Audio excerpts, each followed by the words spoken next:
महाभारत तो होनी ही थी जब शांतनु को सत्यवती से प्यार हुआ और उसके पिता ने इस शर्त पर शादी मानी कि सत्यवती का बेटा ही हस्तिनापुर का राजा बनेगा। महाभारत तो होनी ही थी जब देवव्रत ने इतनी भीष्म प्रतिज्ञा ली। जब एक बुद्धिमान और शक्तिशाली व्यक्ति सेवक बनकर अच्छे बुरे से ऊपर समर्पण कर दे तो वो विनाशकारी होता है। अगर भीष्म स्वयं राजा नहीं बन सकते थे तो भी उनके पास हस्तिनापुर के लिए बहुत कुछ करने की क्षमता थी। भीष्म जिस धर्म का पालन कर रहे थे वो वचनबद्धता और निष्ठा का एक संकुचित दृष्टिकोण था, जिसके कारण वो सत्य और न्याय के विरुद्ध खड़े हो गए। महाभारत तो होनी ही थी जब भीष्म ने अपने सामर्थ्य पर अम्बा, अंबिका और अम्बालिका का उनके स्वयंवर में हरण किया। भीष्म ने उन 3 राजकुमारियों की इच्छा जानना आवश्यक नहीं समझा। ऐसा अनादर महाभारत के बीज बो गया। महाभारत तो होनी ही थी जब विचित्रवीर का विवाह अंबिका और अम्बालिका से हो तो गया, पर वो निःसंतान ही चल बसा। सत्यवती ने कुरु वंश को आगे बढ़ाने के लिए नियोग प्रथा का आह्वान किया और अपने पहले विवाह से उत्पन्न हुए पुत्र वेद व्यास द्वारा अंबिका, अम्बालिका और एक सेविका को गर्भवती करवाया और जन्म हुआ धृतराष्ट्र, पांडु और विदुर का। वहीं अम्बा ने शिवजी की कठोर तपस्या करके भीष्म की मृत्यु का कारण बनने का वरदान प्राप्त किया और अगले जन्म में शिखंडिनी बनकर जन्म लिया। महाभारत तो होनी ही थी जब भीष्म ने पांडु को हस्तिनापुर का राजा और विदुर को महामंत्री बनाया। धृतराष्ट्र भाइयों में ज्येष्ठ था, पर उसके नेत्रहीन होने के कारण उसको राजा नहीं बनाया जा सकता था। धृतराष्ट्र इस कारण जलन और द्वेष से भर गया और वो मन का अंधा हो गया। ये भी एक कारण था महाभारत के युद्ध का।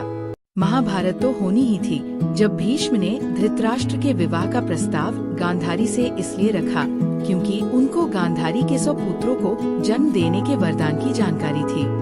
भीष्म ने इसे कुरु वंश के लिए एक महत्वपूर्ण लाभ के रूप में देखा ताकि वंश वृद्धि हो सके और शक्ति बनी रहे। उधर गांधारी को जब धृतराष्ट्र के नेत्रहीन होने की जानकारी मिली तो उसने स्वयं अपनी आँखों पर पट्टी बांधने का निर्णय लिया।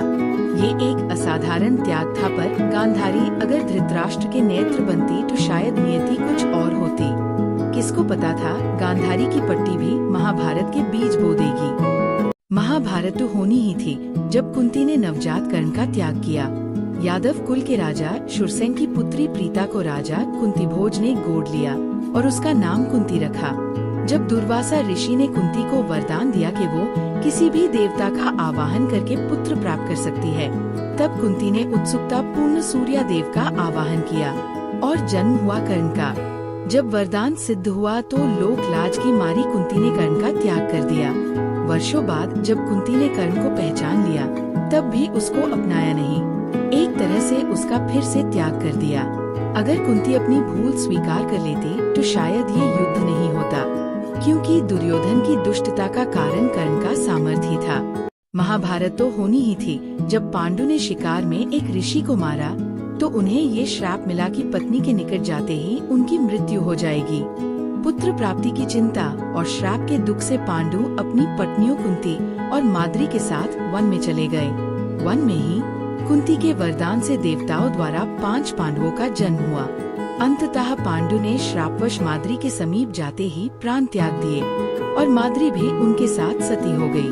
अगर पांडु हस्तिनापुर नहीं त्यागते और धृतराष्ट्र कार्यकालीन राजा नहीं बनते तो शायद ये युद्ध न होता। महाभारत तो होनी ही थी जब भीष्म पांडु की मृत्यु के बाद पांडवों को हस्तिनापुर ले आए। अपने पुत्र दुर्योधन के राज्य अधिकार को लेकर धृतराष्ट्र के मन में गहरा डर और असुरक्षा उत्पन्न हो गई, क्योंकि पांडु का पुत्र युधिष्ठिर ही वास्तविक उत्तराधिकारी था। धृतराष्ट्र की असुरक्षा और भय ने कौरवों में, विशेष रूप से दुर्योधन में ईर्ष्या के बीज बो दिए थे और शुरू हुआ अच्छाई और बुराई के बीच का टकराव। ध्रुव चालाक मामा शकुनी ने इस नफरत को लगातार भड़काया और कई षड्यंत्र रचे, जिसका एक परिणाम भीम को विष देकर मारना था। इस घटना से स्पष्ट हो गया कि कौरवों का द्वेष कितना गहरा और विनाशकारी था और कैसे ये सब मिलकर महाभारत के महासंग्राम की नींव रख रहे थे। महाभारत तो होनी ही थी जब दुर्योधन ने भीम को विष दिया और गंगा में फेंक दिया।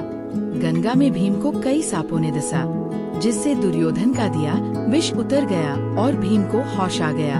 भीम को नागलोक ले जाया गया, जहां उससे एक दिव्य अमृत पिलाया गया, जिसको पीकर भीम को 10,000 हाथियों का बाल प्राप्त हुआ। जब भीम ने लौटकर सारी बात बताई, तब भी धृतराष्ट्र ने दुर्योधन से कुछ नहीं कहा। अगर दुर्योधन को तभी रोक लेते तो शायद भाइयों में इतना द्वेष नहीं होता।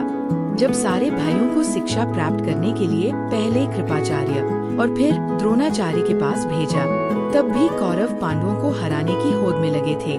काश वो 105 भाई अपनी शक्ति एक कर पाते तो शायद सारा जग जीत लेते।